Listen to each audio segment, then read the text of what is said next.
Hello friends, today we are starting history of class 7th 1. Chapter 1 is about trace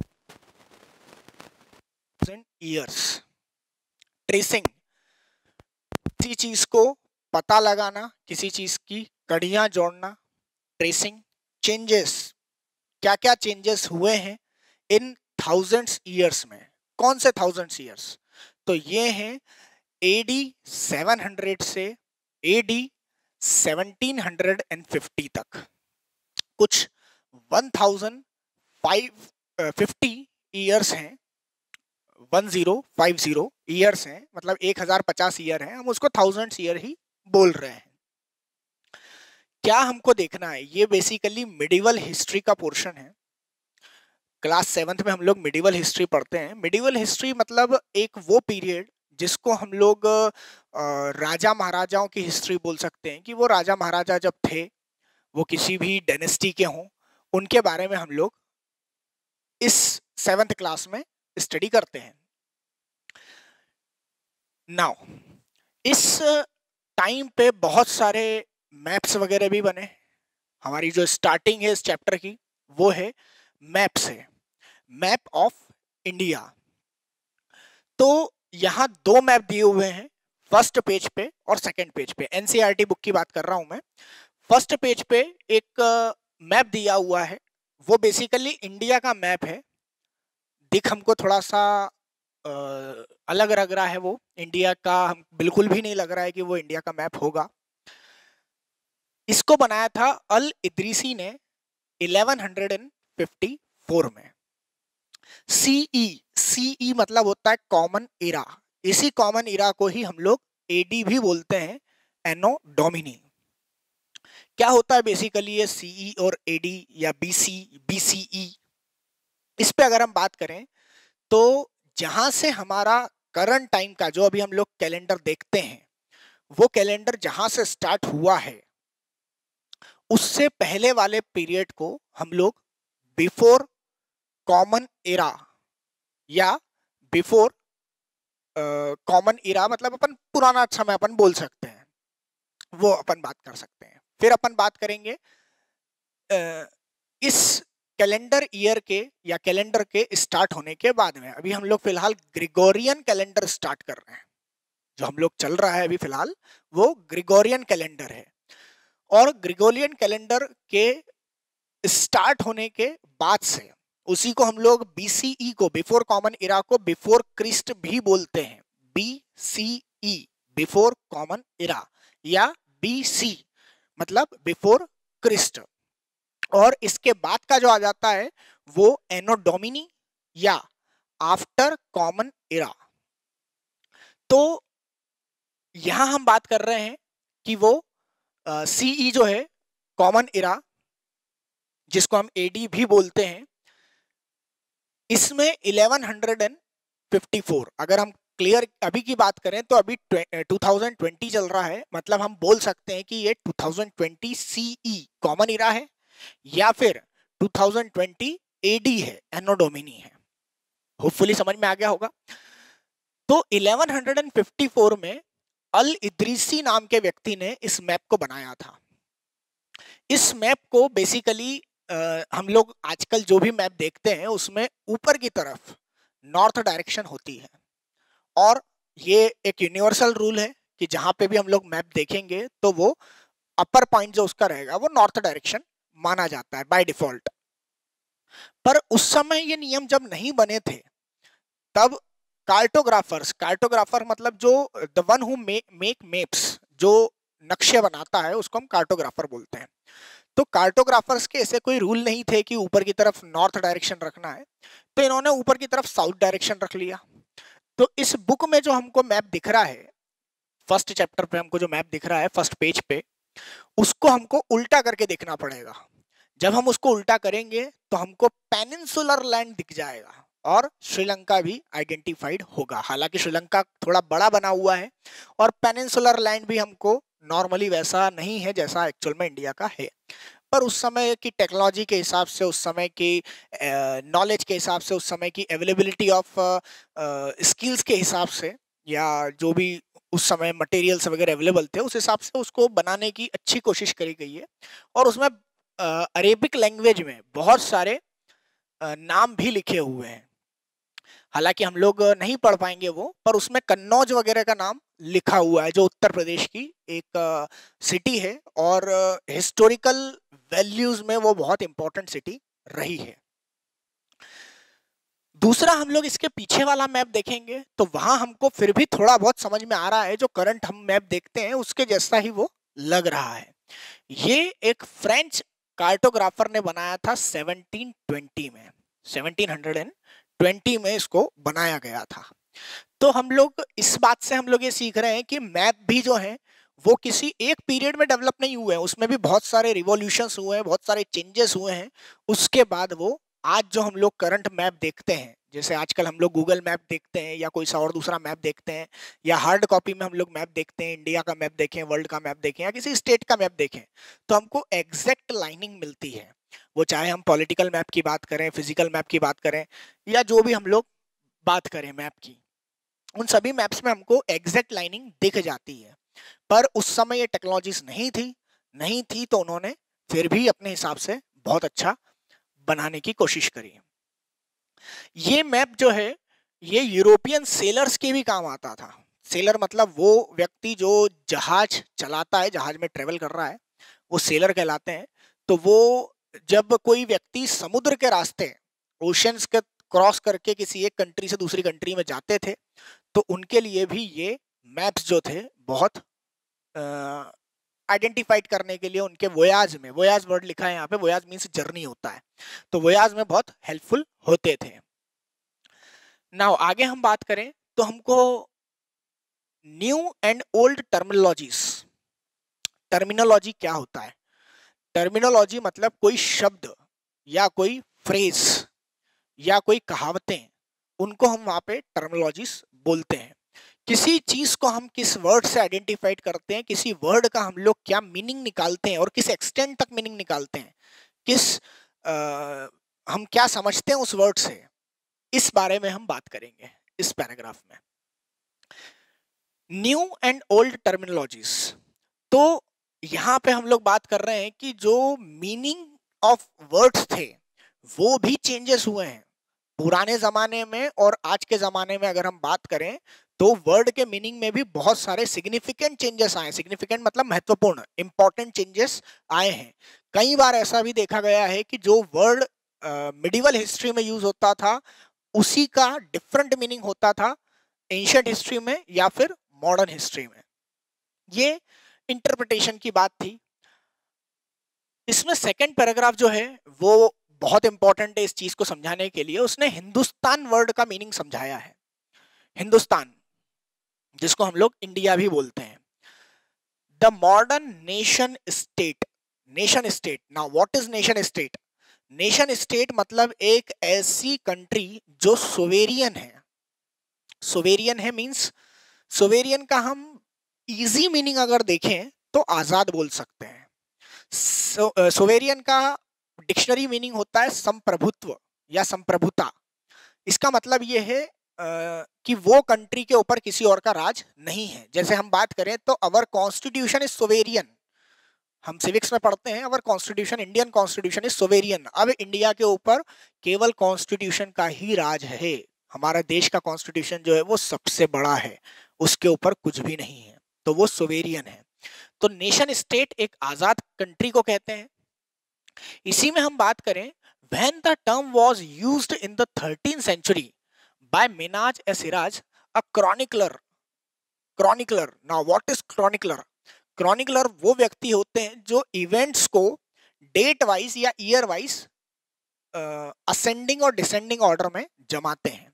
मतलब पहले कौन सा event हुआ, बाद में कौन सा इवेंट हुआ, उसके बाद कौन सा हुआ, उसके बाद कौन सा हुआ। इस जमाने की जो प्रोसेस होती है, इवेंट्स, कौन सा इवेंट पहले हुआ है, कौन सा इवेंट बाद में हुआ है, इस जमाने वाले व्यक्ति को हम बोलते हैं क्रॉनिकलर। तो क्रॉनिकलर थे who rot in the Persian, he meant the area of Punjab, Haryana and the land between the Ganga and Yamuna. Hopefully आप लोगों ने इंडिया का मैप देखा होगा, तो पंजाब, हरियाणा और गंगा और यमुना रिवर के बीच का जो एरिया था, पुराने जमाने में उन्होंने इसको हिंदुस्तान बोला, साउथ इंडिया को इंक्लूड नहीं किया, केवल उसी एरिया को उन्होंने हिंदुस्तान वर्ड बोला। फिर हम देख रहे हैं कि the area include in this term shifted to the extent of सल्तनत but never include South India. अब हिंदुस्तान को हमने बोल दिया, अब इस एरिया को हमने बोलने लगे सल्तनत एरिया, पर इसमें कहीं तक भी साउथ इंडिया इंक्लूड नहीं था। फिर और आगे आए, फिर हम देखते हैं Babur used in the 16th century Hindustan to describe the geography, the fauna and the culture of the inhabitant of the subcontinent. Babur वो व्यक्ति था जिसने अपनी राइटिंग्स में या उसके पीरियड में जितने हिस्टोरियंस हुए थे, उन्होंने पहली बार हिंदुस्तान वर्ड को यूज किया यहाँ की जियोग्राफी को समझाने के लिए, यहाँ के फौना, फौना मतलब यहाँ के कैसे एनिमल्स वगैरह हैं, क्या क्या प्रजाति के एनिमल्स यहाँ पे पाए जाते हैं, and the culture and inhabitants of the subcontinent. इस सबकॉन्टिनेंट मतलब वो इंडिया की बात कर रहे हैं, तो इंडिया में कैसा कल्चर है, यहाँ के लोगों की भाषा क्या है, यहाँ के लोगों का त्योहार वगैरह कैसे मनाते हैं, वो सब चीजें उन्होंने इसमें इंक्लूड करके बताया हिंदुस्तान वर्ड को। फिर और आगे आए हम लोग, तो somewhat similar to the way in the 14th century poet Amir Khusrau used the word Hind while the idea of the geographical and the cultural identity like India did exist. The term Hindustan did not carry the political and national meaning which we associate with it today.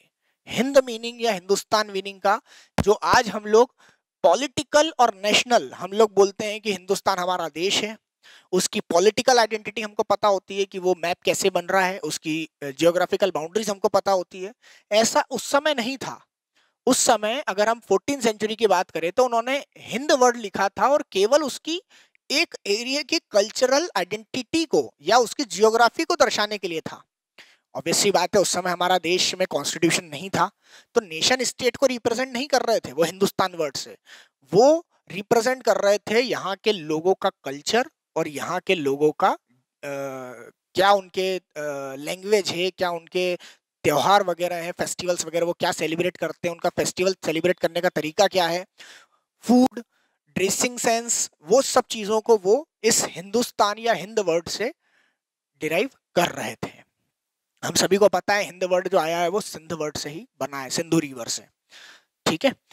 Now आगे हम बात करें, दूसरा word हम लोग ले रहे हैं इसमें फॉरेनर, ये ज्यादा अच्छे से समझ में आएगा। हम अगर बात करें आज हम लोग फॉरेनर किसको बोलते हैं, फॉरेनर हम उसको बोलते हैं जो किसी दूसरी कंट्री से आया हुआ होता है। ऐसा व्यक्ति जो दूसरी कंट्री से आया है हम उसको फॉरेनर बोलते हैं, विदेशी व्यक्ति को। पर उस समय दूसरे गांव से आया हुआ व्यक्ति या दूसरे प्लेस से आया हुआ व्यक्ति को भी फॉरेनर कहा जाता था। अगर कोई एक व्यक्ति एक ही गांव में है तो फिर फॉरेनर नहीं बोलते थे एक दूसरे को, पर दूसरे गांव का व्यक्ति होता था तो उसको भी फॉरेनर्स बोला जाता था। तो ये शब्दों के मीनिंग थे कि टर्मिनोलॉजीज कैसे चेंज हुई ड्यूरिंग द पीरियड और क्या क्या चेंजेस आने लगे। उसके बाद हम बात करें फॉरेनर्स, बट टू पीजेंट्स, इसमें लास्ट में 2-3 लाइन जो है वो थोड़ी सी इंपॉर्टेंट है, but two peasants living in the same village were not foreigners to each other. एक ही गांव में रह रहे हैं तो वो फिर फॉरेनर्स नहीं कहलाते थे।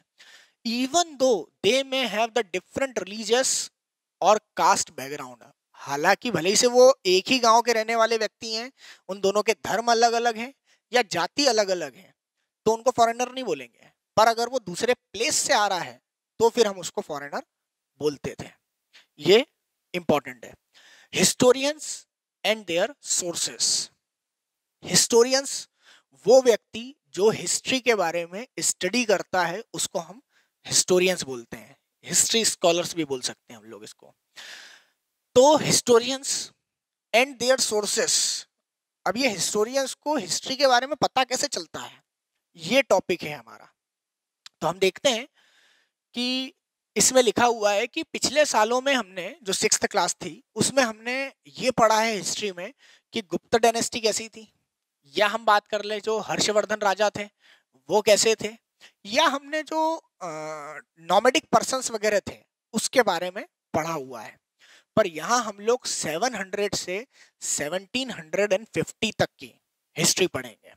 इस हिस्ट्री में हमको क्या क्या देखने को मिलेगा, यहाँ सेकंड पैराग्राफ में दिया हुआ है, they really rely on the coins, सिक्कों पे अलग अलग राजाओं ने अपने अलग अलग सिक्के निकाले हैं।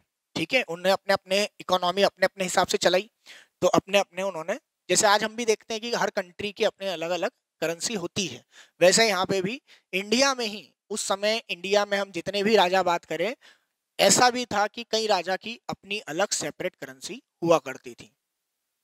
तो करेंसी के हिसाब से देख लेते हैं कि कहाँ पे किसका राज था। इंस्क्रिप्शंस, इंस्क्रिप्शंस मतलब जो लिखावटें हमको मिलती हैं, जो कुछ हमको टेक्स्ट वगैरह उधर से मिलते हैं, वो हमको कैसे हुआ है। आर्किटेक्चर्स, आर्किटेक्चर मतलब डिजाइनिंग ऑफ बिल्डिंग्स, उस समय कैसी बिल्डिंग्स बनाई गई, ये हम 7th क्लास में पढ़ेंगे। आर्किटेक्चर का हमारा अलग से चैप्टर है इसमें, कि आर्किटेक्चर कैसा था, बिल्डिंग की डिजाइन कैसी थी, and the textual records of the information, और उस समय से हमको क्या टेक्सचुअल इंफॉर्मेशंस मिलती है, ये सब हमने देखा है कि ये उनके सोर्स होते हैं हिस्टोरियंस के। अगेन एक इंपॉर्टेंट लाइन है, the number and varieties of the textual record discontinued increased and dramatically during this period। अब ऐसा भी हुआ है कि एक राजा जिसने अपनी कुछ स्टाम्प्स निकाले, अपने कुछ करेंसी इशू करी मार्केट में, और उस राजा के ऊपर किसी और ने कॉन्कर कर लिया, उसको हरा दिया, उस एरिया पे किसी दूसरे राजा ने कब्जा कर लिया, दूसरे राजा ने उसको जीत लिया, और अब उसने करेंसी या स्टाम्प्स वगैरह चेंज कर दिए हैं। तो इसके कारण भी हिस्टोरियंस को थोड़ा सा दिक्कत होती है डिसकंटिन्यूटी के कारण, पर यहाँ पे उनको चेंजेस भी समझ में आते हैं कि हाँ इस पीरियड तक ये राजा था और उसके बाद युद्ध हुआ होगा और उसके बाद ये राजा बन गया था, ये क्लू भी उनको मिलते हैं। आगे हम बात करें, यही वो समय था जब वर्ल्ड में पेपर इन्वेंट हो चुका था, और पेपर इन्वेंट होने के बाद में बहुत सारी बुक्स लिखी जा रही थी मार्केट में। हम जैसे बोल सकते हैं कि बहुत होड़ मच गई थी, हर व्यक्ति कुछ ना कुछ लिख रहा था जो पढ़ना लिखना जानते थे, ऑब्वियस सी बात है। अब चूंकि ये पेपर बहुत चीपर था, सस्ता था, पुराने जमाने में हम बात करें तो मैन्यूस्क्रिप्ट्स और इंस्क्रिप्शंस हमने पढ़े हुए हैं क्लास 6th में, मतलब या तो पत्थरों पे लिखा जाता था या फिर पाम लीव्स पे लिखा जाता था। वो जो पत्ते होते थे वो सूख जाते थे, तो बार बार उनको कन्वर्ट करना होता था। पत्थर जो होते थे वो परमानेंट होते थे, पर काफी महंगे पड़ते थे वो, और हर व्यक्ति की पहुंच में नहीं था वो। अब यहाँ पे जब पेपर इन्वेंट हुआ, तो पेपर जैसे ही बना तो लोगों को एक चीपर सोर्स मिल गया था अपनी इंफॉर्मेशन, अपने नॉलेज को दूसरे तक पहुंचाने के लिए। तो उन्होंने क्या क्या रखना स्टार्ट किया। People used it to write holy text, holy मतलब धार्मिक, जिस पे हम बिलीव करते हैं, उन्होंने धार्मिक ग्रंथ लिखना स्टार्ट करे। Chronicles of the rulers, chronicles अभी हमने समझा, क्रॉनिकल्स मतलब time wise sequence of events को जमाना, तो कौन सा राजा पहले आया, उसके बाद कौन सा राजा आया, उसके बाद कौन सा राजा हुआ, कौन सा इवेंट पहले हुआ, कब उसकी डेथ हुई, कब उसने दूसरा राजा आ गया, कब दूसरे राजा का बर्थ हुआ था, कब दूसरे राजा का को राजगद्दी मिली, एंथ्रोनमेंट हुआ, या कब उसको डीथ्रोनमेंट हुआ है, उसको राजगद्दी से हटा दिया गया, या कब उसकी कौन सा उसने युद्ध लड़ा, ये सब चीजें उन्होंने लिखना स्टार्ट करी। Letters and teachings of the saints, इसी समय में लेटर्स वगैरह, एक जगह से दूसरी जगह कम्युनिकेशन बढ़ा, एक जगह की कंडीशंस को दूसरी जगह बताया जाने लगा, और टीचिंग्स ऑफ द संत्स, एक संत ने अपनी टीचिंग्स लोगों तक स्प्रेड करने की भी इसी से कोशिश करी। Petitions and judicial records, petition को हम सिंपली मीनिंग देख सकते हैं कि एप्लीकेशन, पेटिशन कोर्ट में फाइल करी जाती हैं, हमने पढ़ा होगा PIL, पब्लिक लिटिगेशंस। तो वही है पेटिशंस। पेटिशंस और जुडिशियल रिकॉर्ड्स, पेटिशन और जुडिशियल रिकॉर्ड्स कोर्ट में मेंटेन किए जाने लगे अब पेपर के ऊपर। फिर registers of accounts and taxes, किस व्यक्ति से कितना टैक्स कलेक्ट किया गया है, उस व्यक्ति की कितनी इनकम हुई है, गया है, कितना उसको पे करना था, कितना उसने पे कर दिया है, कितना उससे लेना बाकी है, ये सब चीजें भी इसमें लिखी जाने लगी। Manuscripts were collected by the wealthy peoples, rulers, monasteries and temples. Manuscript 6th में पढ़ चुके हैं हम लोग। मैन्यूस्क्रिप्ट मतलब होता है पेपर के ऊपर लिखना। मैन्यू मतलब होता है हाथ, और स्क्रिप्ट मतलब राइटिंग, हाथ से लिखना, और लीव्स पे लिखा जाता है मैन्यूस्क्रिप्ट में, किसी सॉफ्ट सरफेस पे। मैन्यूस्क्रिप्ट्स का मतलब होता है किसी सॉफ्ट सरफेस पे हाथों से कुछ लिखना, इट्स कॉल्ड द मैन्यूस्क्रिप्ट्स। तो मैन्यूस्क्रिप्ट्स जो होती थी वो अमीर लोगों के द्वारा ही कलेक्ट करी जाती थी, रूलर्स होते थे। मोनेस्ट्रीज, मोनेस्ट्रीज मतलब हम समझ सकते हैं जो किसी साधु संत के रहने की जगह होती थी। जब कोई साधु संत रिनंट कर देता था, रिनंसिएशंस कर देता था, एक भौतिक संसार को त्याग देता था, अपनी सुख सुविधाओं को त्याग देता था और सन्यास ले लेता था, तब वो जिस जगह पे जाके रहते थे उसको मोनेस्ट्रीज कहा गया था। ये बेसिकली हमको बुद्धिस्ट और जैन संतों में ज्यादा मिलती है। एंड टेम्पल्स, हम सब जानते हैं टेम्पल्स, इसके रिकॉर्ड्स भी इसमें पेपर पे मेंटेन होने लगे। They were placed in the libraries and the archives. Library हम सब जानते हैं, इन सभी पेपर्स को जो रिकॉर्ड मेंटेन हो रहे थे उनको हम लोगों ने लाइब्रेरीज में रखा। एंड आर्काइव्स, आर्काइव मतलब बेसिकली हम इसको आसान शब्दों में समझें तो होती लाइब्रेरी ही है, पर लाइब्रेरी में बुक्स रखी जाती हैं और इसमें ऑफिशियल्स रिकॉर्ड्स रखे जाते हैं। जो पेपर्स वगैरह होते हैं, लीफलेट्स होते हैं, कुछ प्रिंटिंग बुक्स होती हैं, वो सब चीजें जो हिस्टोरियन रखना चाहते हैं वो सब आर्काइव में रखे जाते हैं। अभी भी अगर हम देखें तो हमको हर स्टेट गवर्नमेंट की, सेंट्रल गवर्नमेंट की हर ऑफिस की हमको एक आर्काइव दिख जाती है। वो एक कमरा अलग से होता है जिसमें वो ऑफिशियल रिकॉर्ड, पुराने कम्युनिकेशन जितनी हुई हैं वो सब उसमें रखते हैं, तो उसको हम लोग आर्काइव बोलते हैं। There was no printing press on those days to scribe copied manuscript by the hand. अब उस समय कोई प्रिंटिंग प्रेस तो थी नहीं, तो इतनी सारी जो बुक्स देना होती थी स्टूडेंट्स को या फिर किसी और व्यक्ति को किसी चीज का प्रचार प्रसार करना होता था, वो सभी हैंड रिटन होती थी, हाथ से लिखी जाती थी। कैलीग्राफिस्ट जो होते थे, कैलीग्राफिस्ट मतलब जिनको एक calligraphy is art of writing, जो कि सुंदर शब्दों में उसको लिखा जाता है, और हैंड राइटिंग जो होती है बहुत अच्छी होती है जिससे सामने वाले को पढ़ने में दिक्कत ना हो, तो कैलीग्राफिस्ट के द्वारा वो लिखा जाता था। उसके बाद हम बात करें, sometimes you cannot read your friend's writing and forced to guess what was written। उसी को बताया गया है कैलीग्राफिस्ट को ही। कई बार ऐसा भी होता है कि आप अपने दोस्तों की हैंडराइटिंग ही नहीं पढ़ पाते हैं। जिस दिन आप स्कूल नहीं जाते हैं, दूसरे दिन आपको अगर होमवर्क कुछ दिया होता है या फिर स्कूल में जो चीज़ लिखवाई होती है वो अगर आपको कॉपी करना होता है, तो आप बेसिकली अपने दोस्त की कॉपी यूज करते हैं। और बहुत बार ये प्रॉब्लम होती है कि हमको दोस्त ने क्या लिखा हुआ है हमको समझ में नहीं आता है, कई बार खुद भी लिख देते हैं और वो समझ में नहीं आता है। तो ये सब प्रॉब्लम्स को सॉर्ट आउट करने के लिए कैलीग्राफिस्ट रखे जाते थे। As scribe copies manufacturing, they also introduce small changes, words here and sentenced there. Now it is an important line. हमको ये भी देखना पड़ेगा कि जब ये चीज समझ में नहीं आती है तो हम भी लिखने में उसकी जगह कुछ सब्स्टिट्यूट, मिलता जुलता वर्ड ढूंढ लेते हैं और लिख देते हैं, पर हो सकता है उस वर्ड का डिफरेंट मीनिंग निकल जाए, उस एक वर्ड के कारण पूरी लाइन का मीनिंग चेंज हो जाए। और ऐसा हमको कई जगह देखने को भी मिला है हिस्ट्री में कि जब वो एक मैन्युस्क्रिप्ट से दूसरी मैन्युस्क्रिप्ट में उसको कॉपी किया गया, और अगर या तो वो डैमेज हो गई थी या उसका वर्ड समझ में नहीं आया या सेंटेंस पूरा समझ में नहीं आया, और उस कारण से हिस्ट्री में कुछ चीजें जो थी उसको मिस इंटरप्रेट किया गया, या एक जगह से उतारने में जब दूसरी जगह उतारा गया, उसको कॉपी किया गया, तो वो ऑथेंटिकेट नहीं हो पाया, वो एग्जैक्ट वैसा नहीं हो पाया, वो कुछ चेंजेस हो गए। और अगर हम ओवर द ईयर देखें तो हमको ऐसे बहुत सारे चेंजेस देखने को मिलते हैं। हालांकि आज हमको कोई भी मैन्युस्क्रिप्ट्स नहीं मिलती है तो ओरिजिनल राइटिंग्स क्या थी बहुत रेयरली होता है कि हमको कोई मैन्युस्क्रिप्ट्स मिले, पॉसिबिलिटी बहुत कम होती है। अगेन हम बात करें जो पेज नंबर 6 है हमारा सेकंड पैराग्राफ, वो भी एक इंपॉर्टेंट पैराग्राफ है। On occasion author revised their chronicles at different times.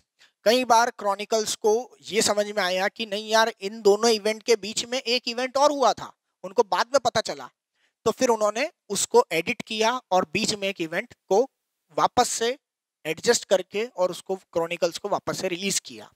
तो ऐसी गलतियां भी हिस्ट्री में देखने को मिली है। द 14th century chronicles, जियासुद्दीन बरानी wrote his chronicles first in the 1356। जियासुद्दीन बरानी जो है उसने 1356 में अपनी एक क्रॉनिकल्स लिखी थी 14th सेंचुरी में।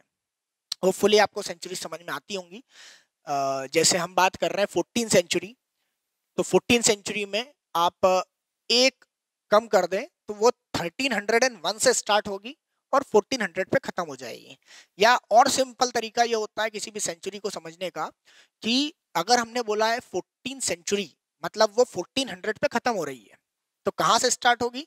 1301 से। अगर मैं बोलूंगा 7th सेंचुरी, मतलब वो 700 पे खत्म हो रही है और वो 601 से स्टार्ट हो रही है और 700 पे खत्म हो रही है। ठीक है, होपफुली समझ में आ गया होगा।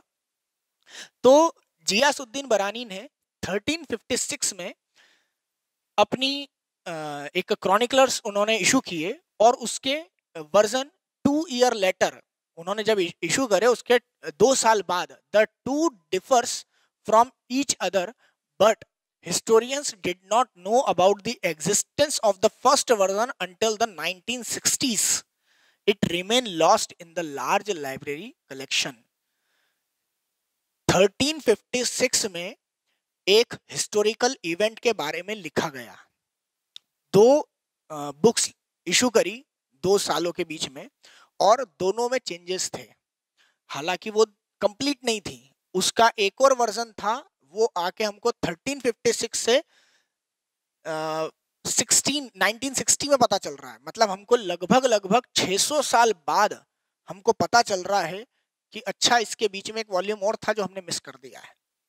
तो ये चेंजेस भी हुए हैं, तो ऐसा भी दिक्कतें हुई हैं हिस्ट्रीज में। नाउ नेक्स्ट टॉपिक हम देखेंगे new socials and political groups. अब समाज बनना स्टार्ट हो गए थे, पॉलिटिकल ग्रुप बनना स्टार्ट हो गए थे। तो पॉलिटिकल ग्रुप हम देखें, हम बेसिकली 7th क्लास में हम लोग पढ़ेंगे 700 से 1750 तक ही, वही 1000 ईयर हमको पढ़ना है। इसी 1000 ईयर को ही हम लोग मिडिवल हिस्ट्री बोलते हैं। मिडिवल हिस्ट्री केवल ये 1000 ईयर्स होते हैं, उससे पहले वाली एंशिएंट हिस्ट्री होती है और उसके बाद वाली मॉडर्न हिस्ट्री होती है। 6th में हम लोग एंशिएंट हिस्ट्री पढ़ते हैं, 7th में मिडिवल और 8th में मॉडर्न। नाउ आगे हम बात करें इस 1000 साल में, इस 1000 ईयर में हमको क्या क्या डेवलपमेंट देखने को मिले। तो यहाँ हमको डेवलपमेंट देखने को मिले व्हील ऑफ इरिगेशन। इरिगेशन मतलब पानी देना खेतों में, और व्हील चक्का एक कुएं पे या बावड़ी पे, बावड़ी एक चौड़ा प्लेस होता है, कुएं जैसा ही होता है, बाकी उसमें सीढ़ियां दी हुई होती हैं और वो थोड़ा सा कुएं जो एक होता है वो नैरो प्लेस होता है, उसका जो मुंह होता है, फेस होता है वो छोटा होता है और बावड़ी जो होती है वो थोड़ी सी बड़ी होती है। तो बावड़ी में एक व्हील लगाई जाती थी और उस व्हील के थ्रू पानी को नीचे से उठा के और ऊपर लाया जाता था और उस पानी को लगा दिया जाता था इरिगेशन के काम में। तो इसी समय हमने इरिगेशन व्हील भी देखी। स्पिनिंग व्हील या spinning wheel in weaving. Spinning wheel की अगर हम बात करें तो जब कॉटन से हम लोग थ्रेड बनाते हैं तो हमको स्पिन करना होता है। एक पिंडल होता है, स्प्लिंटर बोलते हैं उसको। वो स्प्लिंटर जो होता है वो एक लट्टू जिसको हम बोलते हैं उसके जैसा होता है। उसकी एक रॉड होती है और बीच में प्लेट लगी हुई होती है। एक छोटी सी रॉड नीचे होती है और बाकी बड़ी रॉड ऊपर होती है और वो उसको घुमाते जाते हैं, स्पिंडल को स्पिन किया जाता है और वो धीरे से कॉटन से थ्रेड बनके स्टोर हो जाता है। तो ये स्पिंडलर भी जो था वो इसी समय बना था। आगे हम बात करें फायर आर्म्स इन कॉम्बैट, लड़ाई में आंख से इसी समय देखने को मिले थे। Now food and beverages arrived in the continent. Potatoes, corn, chili, tea and coffee, ये सब भी इंडिया में इसी समय आए थे। आगे हम बात करें, अब हम एक दो लाइन स्किप करके फिर नीचे आते हैं। As a result this was the period of economic, political and social changes, social and cultural changes. Economic, पैसे से रिलेटेड, अब लोगों को बिजनेस करने का तरीका चेंज हो गया था। अब जो विदेश से चीजें आ रही थी उसको लोगों में सर्कुलेट कर रहे थे या यहाँ से कलेक्ट करके और विदेश भेज रहे थे। ये हमारी इकोनॉमी चल रही थी। पॉलिटिकल की बात करें, राजनीतिक, तो यहाँ पे अब जो पॉलिटिक्स था वो डिफरेंट हो चुका था। अब अलग अलग एरिया के राजा जो थे वो अपने एरिया को अलग अलग हिसाब से मैनेज करते थे। और सोशल एंड कल्चरल चेंजेस, इसी समय बहुत सारी सोशल चेंजेस आ रहे थे, कल्चरल चेंजेस आ रहे थे। This was a period of the great mobility. Great mobility मतलब बहुत सारे लोग जो थे वो विदेश से इंडिया में आ रहे थे और इंडिया से विदेश में जा रहे थे। आगे हम बात करें, फिर हम एक दो लाइन स्किप करके और इधर आते हैं कि Rajput, one group of people who became important in this period were the Rajputra. The name derived from the Rajputra. राजपुत्र से डिराइव हुआ था वर्ड राजपूत। राजपूत वर्ड जो है वो एक सिग्निफिकेंट वर्ड था, एक सिग्निफिकेंट सोसाइटी थी इस मिडिवल पीरियड में। राजपूत जो थे हम सभी जानते हैं राजस्थान से रिलेटेड है, हमारे आसपास भी हम लोग राजपूत सरनेम देखते रहते हैं। ये बेसिकली क्षत्रिय होते थे। हम वर्ण सिस्टम पढ़ा होगा हमने सिक्स्थ क्लास में, 4 वर्ण होते थे, ब्राह्मण, क्षत्रिय, वैश्य और शूद्र। तो क्षत्रिय वर्ण जो था या क्षत्रिय कास्ट जो था वो इनकी होती थी। बेसिकली क्षत्रिय जो होते हैं वो वॉरियर्स होते हैं, ये राजा महाराजा या फिर युद्ध लड़ने वाले कहलाते हैं। इसी को हम बात करें तो यहाँ पे ये बेसिकली कुछ राजा होते थे, जो राजपूत हैं वो कुछ राजा होते थे, कई बार बड़े सैनिक होते थे और ये बोल सकते हैं कि बॉर्न वॉरियर्स होते थे ये, और बहुत वैलोर होती थी, वीरता बहुत अच्छी होती थी इनमें। इसमें एक वर्ड लिखा हुआ है शिवरिक कोड, शिवरिक पढ़ेंगे हम उसको, तो chivalric code of conduct, extreme valour and a great sense of loyalty. Chivalric code मतलब दूसरों का सम्मान करना या खासकर महिलाओं का सम्मान करना। तो इस कौम को पता था, इस कास्ट को पता था, राजपूत कौम को, कि हमको महिलाओं की इज्जत करना चाहिए। एक्सट्रीम वैलर, बहुत बहादुर होते थे, and a great sense of loyalty, loyalty भरोसेमंद, जो चीजें एक बार वादा कर दिया जाता था उसको निभाते थे, लॉयल्टी होते थे, भरोसेमंद होते थे। आगे हम बात करें, इसके अलावा other groups of people such as the Maratha, Sikh, Jat, Ahom and Kayastha. Marathas Maharashtra में, Sikh Punjab area, Jat Haryana area, Ahoms, Ahom basically Assam के एरिया को बोला जाता है। अहोम वहां पे डायनेस्टी भी थी और अहोम जो था वो असम का हम पुराना नाम बोल सकते हैं, वो अहोम था, तो अहोम वहां से आएंगे। कायस्थ बेसिकली ये कास्ट है, कायस्थ ये सोशल ऑर्डर्स में होते थे जिसको हम बोल सकते हैं सेक्रेटरी या स्क्राइब्स करते थे, ये वो सेक्रेटरी ही होते थे जो असिस्टेंट के तौर पे राजाओं के असिस्टेंट्स कहलाते थे। नाउ आगे हम बात करें, अगेन इंपॉर्टेंट चीज है, through out the period the gradual clearing of forest. ऐसा नहीं है कि आज ही फॉरेस्ट काटे जाते हैं, उस समय भी काटे जा रहे थे। एक्सटेंशन ऑफ एग्रीकल्चर, क्यों काटे जा रहे थे फॉरेस्ट? ताकि एग्रीकल्चर लैंड को इंक्रीज किया जाए। A change faster and complete some area then the others, changes in their habitats, habitat मतलब रहवासी, जो उस एरिया के रहते हैं, बीच बाजू में मीनिंग दिया हुआ है हमको, refer to the environment of the region and the social and economical lifestyle of the resident.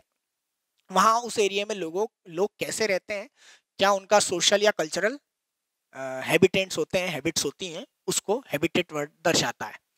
तो वहां के लोग कैसे थे, फॉरेस्ट ड्वेलर जो थे उनको फोर्स किया जाता था कि वो अपने प्लेस को छोड़ें।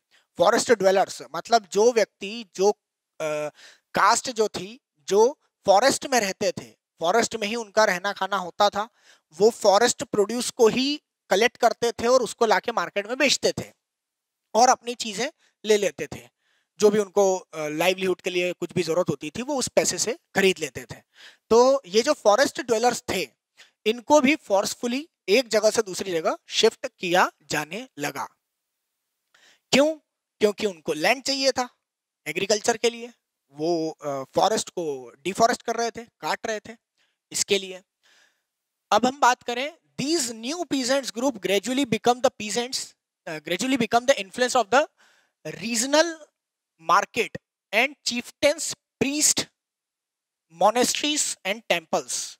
Now regional markets, छोटे छोटे मार्केट बनने लगे गांव में, कुछ गांव जो थे वो बड़े होने लगे, वहां हब बनने लगा। जैसे करंट में हम लोग बोलते हैं मेट्रो सिटीज, वैसे उस समय की मेट्रो सिटीज वो गांव बनने लगे। आगे हम बात करें चीफ्टेंस जिसको आज हम सरपंच बोल सकते हैं, मुखिया वर्ड होता है इसका मीनिंग। तो मुखिया जो था, प्रीस्ट मतलब जो पंडित है, एंड मोनेस्ट्रीज एंड टेम्पल्स, ये अभी हमने समझा। इसी समय में हमको सिग्निफिकेंट इकोनॉमिक और सोशल चेंजेस भी देखने को मिलते हैं। इकोनॉमिक चेंजेस क्यों देखने को मिलते हैं? क्योंकि यही वो समय था जब विदेशों से हमारे देश में कुछ सामान आता था और इस सब कॉन्टिनेंट से, इंडिया से गुड्स को कलेक्ट करके और व्यापारी जो थे वो वहां ले जाते थे। तो यहाँ हमको इकोनॉमिक चेंजेस देखने को मिले और सोशल डिफरेंसेस इमर्ज। यहाँ पे हमको सोशल डिफरेंसेस भी लोगों में देखने को मिले। आगे हम बात करते हैं इसी टॉपिक पे, इसी पैराग्राफ पे, कि other also kept cattle and some combined artisanal works with agriculture activities during the lean seasons. इसका मीनिंग ये है कि कुछ जो किसान थे वो तो केवल खेती करते थे और कुछ किसान जो थे वो जब उनको खेती करना होती थी, जब उनका खेती का सीजन आता था तो वो खेती करते थे, और फ्री टाइम पे या तो उन्होंने जानवर पाल के रखे थे, कैटल्स, या फिर जो भी हो, गाय हो, भैंस हो, जो भी हो, वो उन्होंने पाल के रखे थे, या फिर वो कुछ आर्टिस्टिक थिंग्स करते थे, या तो पॉटरी का काम करते थे या फिर कुछ आर्टिस्टिक थिंग जो भी वो डेवलप कर सकते थे वो चीज वो करते थे। तो ऐसे उनकी सिग्निफिकेंट इकोनॉमिक लाइफ गवर्न करती थी, चलती थी। आगे हम बात करें, यही वो समय था जहां पे हमको जाति और सबकास्ट दिखने लगी थी। जाति वर्ण जो था, पहले वर्ण सिस्टम था, उसके बाद वर्ण सिस्टम को मॉडिफाइड करके जाति सिस्टम पे आ गए थे हम लोग। तो वर्ण सिस्टम जो था वो अब खत्म हो चुका था और जाति सिस्टम जो था वो सोसाइटी में इन्फ्लुएंस डाल चुका था अपना। इसी समय हम बात करें, इसको मैं रीड आउट करना चाहूंगा, rank on the basis of their backgrounds and their occupation, rank were not fixed permanently, varied according to the power, influence and resources controlled by the member of the jati. The status of some jati could vary from area to area. बहुत important line है। जरूरी नहीं है कि वो जाति जो थी वो एक जगह पे बहुत अच्छी इकोनॉमिकली पावरफुल है तो दूसरी जगह पे भी इकोनॉमिकली पावरफुल हो। कहीं एक जगह पे उस जाति के लोग जो हैं वो ज्यादा अमीर हो सकते हैं, किसी दूसरी जगह पे वो गरीब हो सकते हैं। तो वो प्लेस टू प्लेस वेरी करती थी, एरिया टू एरिया वेरी करती थी, और उनका इन्फ्लुएंस एंड कंट्रोल, इन्फ्लुएंस मतलब प्रभाव क्षेत्र, प्रभाव जो था उनका वो कैसा था ये भी उनके पैसे और पावर पे डिपेंड करता था। जाति framed their own rules and regulation to manage conduct of their members. अब बेसिकली क्या होता था, हर जाति के कुछ रूल्स होते थे, कुछ रीति रिवाज होते थे, वही त्योहार मनाने में, वही एग्रीकल्चर एक्टिविटीज करने में, वही कल्चरल एक्टिविटीज करने में, वही दूसरी एक्टिविटीज इकोनॉमिक या दूसरी एक्टिविटीज करने में काम में आते थे। वो जाति के रूल्स जो होते थे वो सभी जाति के मेंबर्स को मानना होते थे। और ये जो जाति के रूल थे ये बेसिकली चीफ्टेंस के द्वारा या एल्डर पर्संस के द्वारा बनाए जाते थे। कई जगह जाति पंचायत भी देखने को हमको मिलती थी। बट जाति were also required to follow the rule of the village, पर जाति के जो रूल्स बनते थे वो विलेज के रूल से डिफरेंट नहीं होना चाहिए थे। मतलब विलेज के रूल जो थे वो ऊपर थे जाति के रूल से। तो विलेज के रूल्स होते थे और उसके अंडर में कई जातियां होती थी एक विलेज में, और उन जातियों के अलग अलग रूल्स होते थे। Several villages were governed by the chieftains. Current situation में देखें तो हम लोग सब जानते हैं कि गांव में सरपंच होते हैं, हम लोग 6th में पढ़ चुके हैं। वैसे ही उस समय चीफ्टेंस होते थे, मुखिया होते थे जो गांव को गवर्न करते थे। Together they were also one small unit of the state. इन्हीं को मिला के एक राज्य बनता था। आज भी सेम सिस्टम है, आज भी कई गांवों को मिला के एक जिला बनता है और उसमें कई ब्लॉक्स होते हैं, कई गांव होते हैं, कई ग्राम पंचायतें होती हैं, उन सबसे मिलकर एक जिला बनता है, एक डिस्ट्रिक्ट बनती है, और सभी डिस्ट्रिक्ट मिलके एक स्टेट बनता है और सभी स्टेट मिलके एक कंट्री बनती है। होपफुली ये क्लियर होगा। Now region and empire, next topic है हमारा रीजन, क्षेत्र कैसे थे और वहां कौन कौन से एम्पायर थे। हालांकि हम लोग इसमें ज्यादा डीप में नहीं जाएंगे, हम लोग केवल जो एनसीईआरटी में लिखा हुआ है, जैसे हम लोग चोला डायनेस्टी के बारे में बात करें तो हम लोग चैप्टर नंबर 2 में पढ़ लेंगे, तुगलक्स के बारे में बात करें चैप्टर नंबर 3 में, और मुगल्स के बारे में बात करें तो चैप्टर नंबर 4 में हम लोग देख लेंगे। यहाँ 3rd लाइन जो है उसमें एक वर्ड लिखा हुआ है Sanskrit prashastis. Now what is prashastis? Simple meaning में बात करें तो प्रशस्ति मींस सर्टिफिकेट। एक सर्टिफिकेट होता है, जैसे हम लोग कोई भी कल्चरल एक्टिविटीज में पार्टिसिपेट करते हैं स्कूल में या किसी और जगह पे, किसी कल्चरल प्रोग्राम में पार्टिसिपेट करते हैं तो हमको जो सर्टिफिकेट मिलता है, बस वैसे ही बहुत कुछ होती थी प्रशस्तीस। इसमें प्रेजिंग द दिल्ली सुल्तान जियासुद्दीन बलबन 1266 से 1287 तक, 1266 से 1287 तक जियासुद्दीन बलबन जो थे वो दिल्ली के सुल्तान थे। सुल्तान मतलब राजा। तो जब वो सुल्तान थे उनके बारे में एक संस्कृत प्रशस्ति हमको देखने को मिलती है। इनका एम्पायर, उस प्रशस्ति में क्या लिखा था, उनका एम्पायर जो था वो बंगाल से लेकर, बंगाल उसमें लिखा हुआ है गौड़, गौड़ एक बंगाल का प्लेस है, वहां बंगाल से लेकर गजनी जो कि अफगानिस्तान में है, तो ईस्ट में बंगाल से लेकर वेस्ट में गजनी तक जो कि करंट डे में अफगानिस्तान का प्लेस है, वहां तक उनका राज था। और साउथ इंडिया में भी उनका राज था, द्रविड़ स्टेट, साउथ इंडिया को द्रविड़ स्टेट भी बोला जाता है, तो द्रविड़ स्टेट में भी उनका राज था।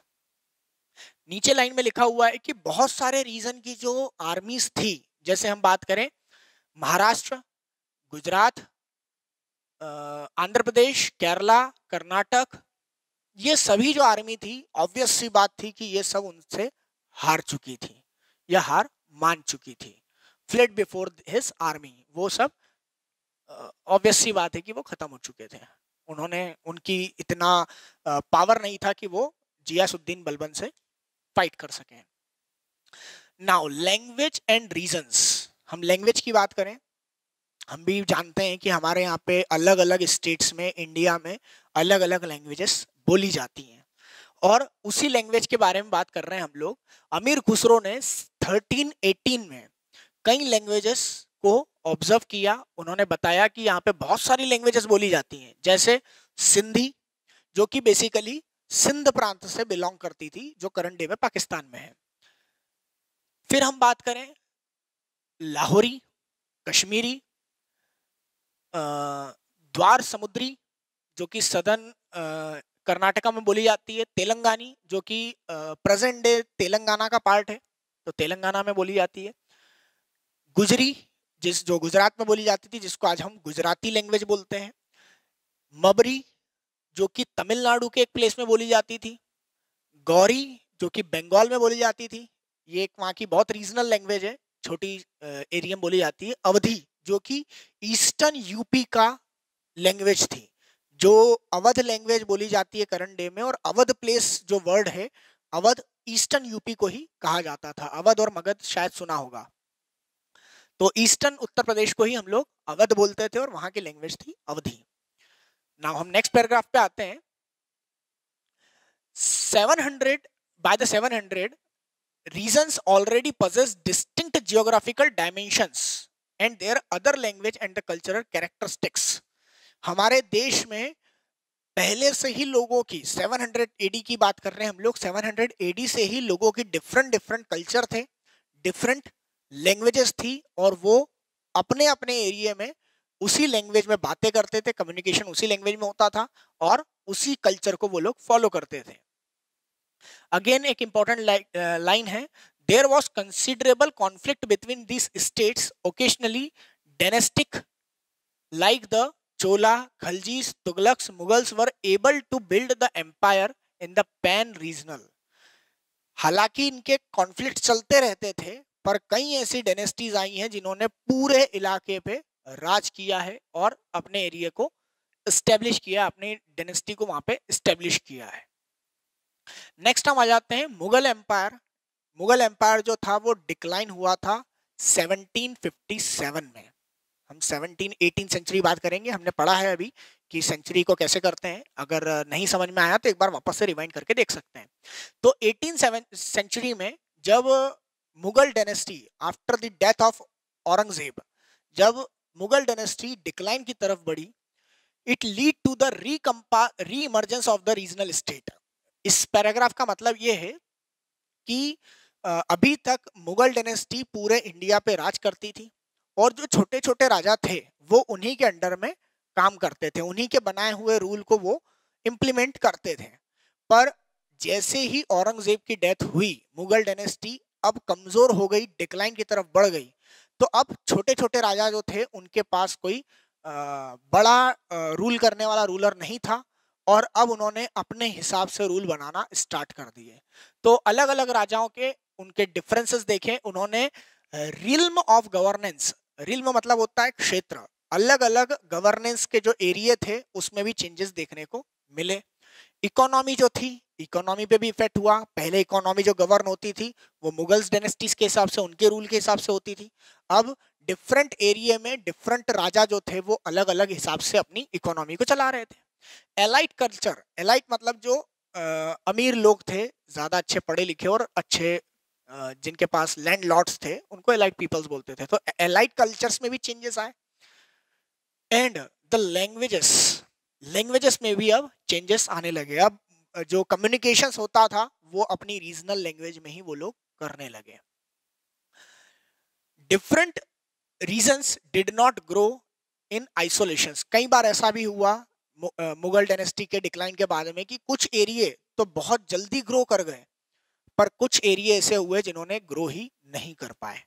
उसके बारे में बात कर रहे हैं. फिर हम बात करें ओल्ड एंड न्यू रिलीजन्स. धर्म की बात कर रहे हैं अब हम, पुराने धर्म और नए धर्म. तो क्या धर्म भी पुराने नए होते हैं? ऑब्वियस सी बात है, सब में चेंजेस होते हैं. तो धर्म की रीति रिवाजों में भी चेंजेस समय के साथ होते हैं, होना चाहिए. इसमें हम सेकंड पैराग्राफ में बात कर रहे हैं कि हिंदुइज्म में भी हमको बहुत सारे चेंजेस देखने को मिले इसी समय में. ये 1700 से 1750 तक हमको कई सिग्निफिकेंट चेंजेस हिंदू धर्म के अंदर भी देखने को मिले. क्या क्या चेंजेस थे वो? Worship of the new deities, जो नए डेटीज थे, डेटीज मतलब देवता, हमको नए नए देवता के बारे में इस समय सुनने को मिला, नए डेटीज के बारे में हमको समझने को मिला. The construction of the temples by the royalties. इस समय ये वो पीरियड था जब राजा महाराजा अपने इष्ट देव, मतलब जिस देव को वो मानते थे या उनकी जो प्रजा थी वो जिस भगवान को मानती थी, उसके वो लोग टेम्पल्स कंस्ट्रक्ट करवाने लगे थे. The growing importance of the Brahmanas, the priest and the dominant group of the society. अब ब्राह्मणों की इंपॉर्टेंस बढ़ गई थी, प्रीस्ट पंडितों की इंपॉर्टेंस बढ़ गई थी. क्यों बढ़ी थी? नेक्स्ट पैराग्राफ में आंसर है. Their knowledge of the Sanskrit text earned by the Brahmanas a lot respect in the society.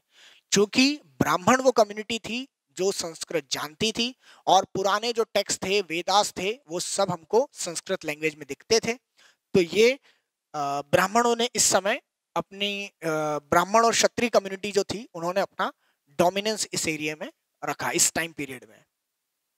फिर हम बात करें कि कई जो थे वो पेट्रॉन्स हो गए थे. पेट्रॉन्स मतलब क्या होता है? पेट्रॉन्स मतलब डिक्शनरी मीनिंग हम बात करें तो संरक्षक. जो रक्षा करने वाला है। कई ऐसे थे जिनका जो लोग जो थे राजा बन चुके थे और वो new ruler searching for the Prestige, वो एक नए राजा डायनेस्टी बन चुकी थी, एक नए राजाओं का राज क्षेत्र का निर्माण होने लगा था और उन्होंने अपने एरिया में लोगों को संरक्षण देना स्टार्ट कर दिया था। Now again next paragraph, idea of भक्ति। इसी समय हमको आइडिया ऑफ भक्ति भी समझ में आने लगा।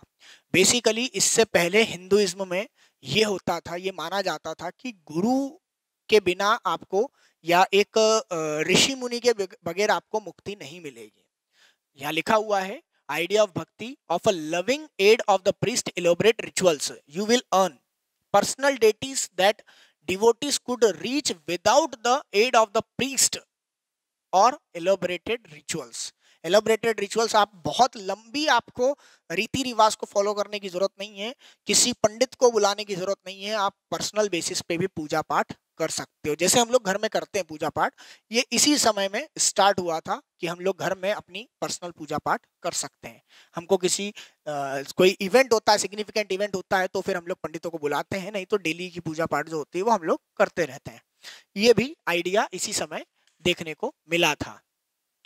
आगे हम बात करें, यही वो पीरियड था जब हमको नए इंडिया में, इंडियन सब कॉन्टिनेंट में नए धर्म, the emergence of new religions, इसी समय हमको नए धर्म इंडिया में एंटर होते हुए दिखे थे। बात करें हम लोग, the merchants and the migrants first brought the teachings of the holy Quran in India in the 7th century. Muslim धर्म की, इस्लाम धर्म की हमको जितनी भी टीचिंग्स जो होली कुरान में दी गई है, हम सभी जानते हैं जो इस्लाम धर्म है उसकी जो सबसे पवित्र बुक है वो है कुरान। तो कुरान से ही हमको टीचिंग्स समझ में आती है कि उस समय उन्होंने क्या टीचिंग्स कुरान में दी गई थी, और वो हमको 7th सेंचुरी में इंडिया में देखने को मिली फर्स्ट टाइम।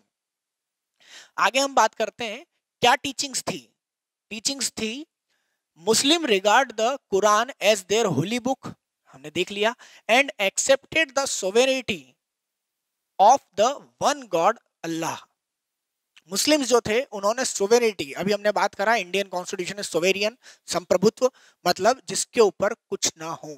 तो मुस्लिम कुरान जो होली कुरान है उसमें उनको बताया गया कि वन गॉड कंसेप्ट ही रहेगा, मतलब भगवान एक ही है और वो है अल्लाह।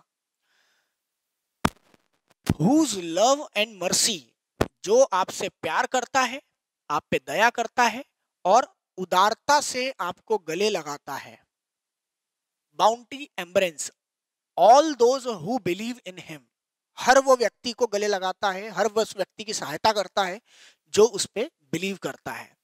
Without regard to social background, वो उसके सोशल बैकग्राउंड्स पे उससे भेदभाव नहीं करता, डिस्क्रिमिनेट नहीं करता है। नाउ आगे हम नेक्स्ट पैराग्राफ में और देखें, उसमें भी हमको इस्लाम और मुस्लिम रिलीजन के बारे में है। Many rulers were patrons of Islam, patron मतलब उसके फॉलोवर्स थे। कई रूलर्स जो थे वो मुस्लिम राजा थे। And the Ulema learn theologian and jurist. Theologian, पहले हम वर्ड समझते हैं उलेमा।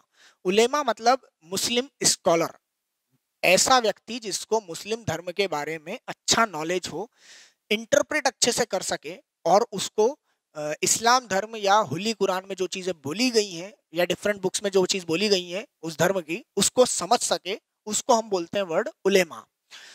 तो वो थियोलॉजियन मतलब जो धार्मिक चीजें हैं उसकी, और ज्यूरिस्टिक, लगभग हर धर्म का अपना एक ज्यूरिस्डिकल सिस्टम हुआ है, एक कोर्ट सिस्टम हुआ है।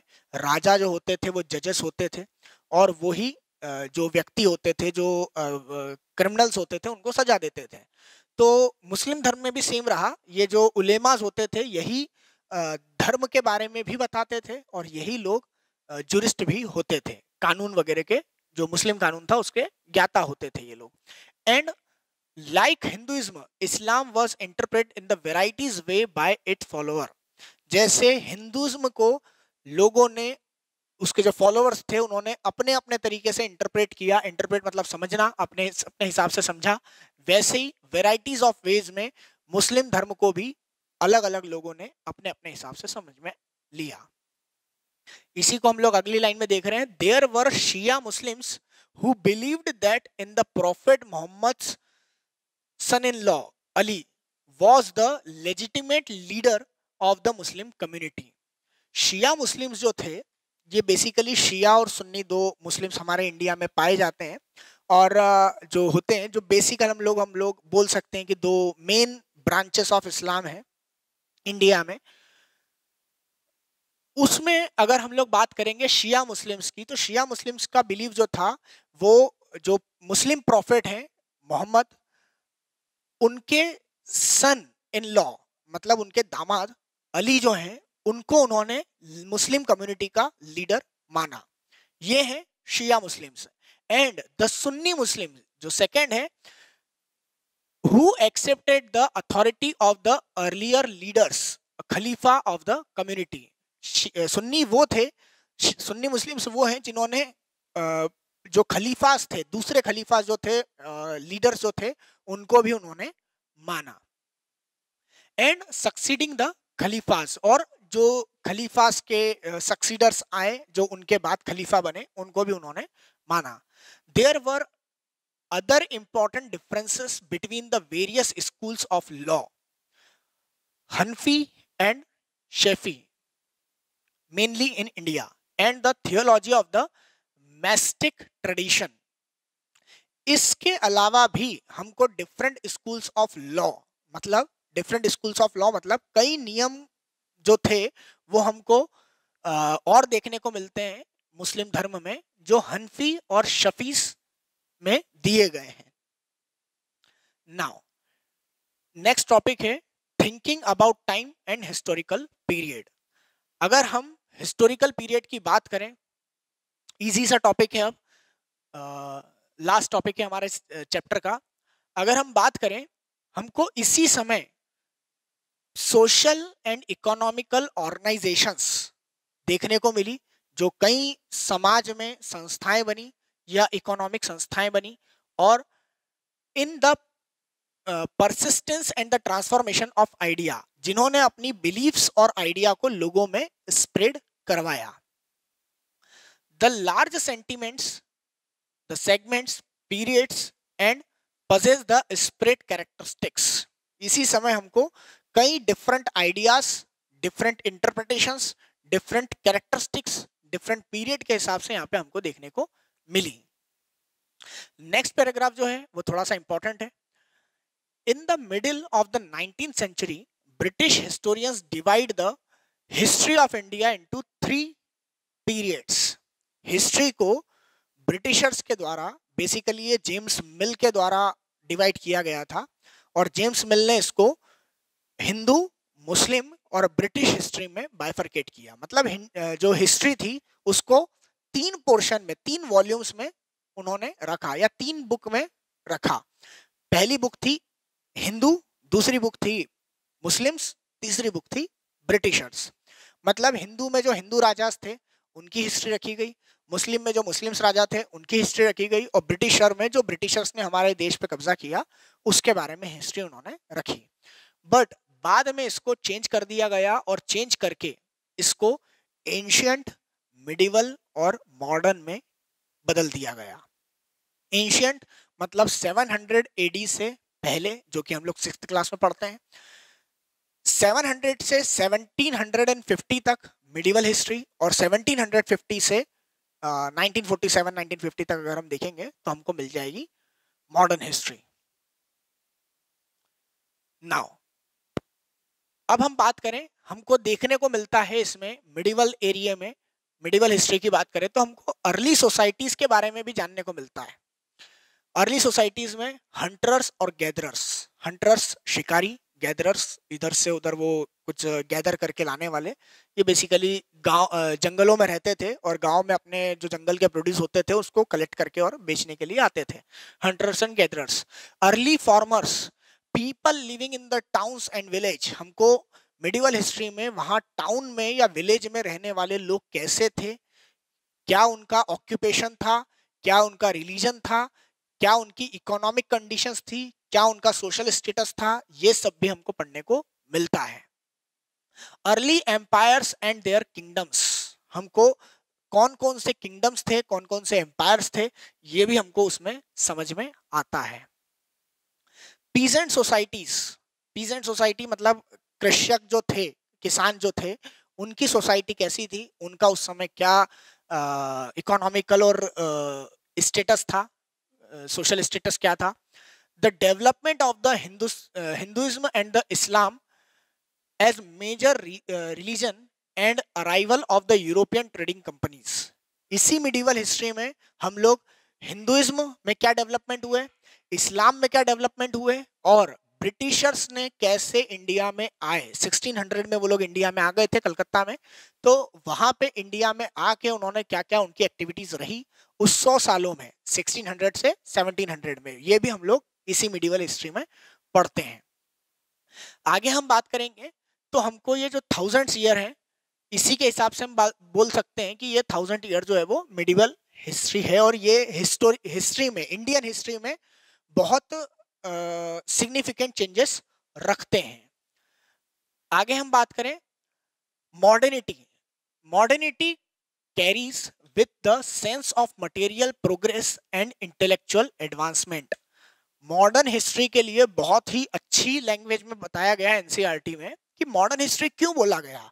तो मॉडर्न हिस्ट्री को बोला गया दो कारण से, क्योंकि यहाँ पे मटेरियल प्रोग्रेस जो हुई थी वो बहुत ज्यादा हुई थी। मटेरियल प्रोग्रेस मतलब जो भौतिक सुख सुविधाएं हैं वो हमको इस टाइम पे मॉडर्न हिस्ट्री में बहुत ज्यादा बढ़ गई थी। एंड इंटेलेक्चुअल एडवांसमेंट मतलब लोगों की समझ में भी अंतर आ गया था, उनकी समझ भी बड़ी थी। इसी टाइम पे हम देखें तो हमको इकोनॉमिक और सोशल ट्रांसफॉर्मेशंस भी देखने को मिलते हैं। ये हमारा चैप्टर नंबर 1 था। होपफुली हर कंसेप्ट क्लियर हो चुका होगा। ठीक है, थैंक यू।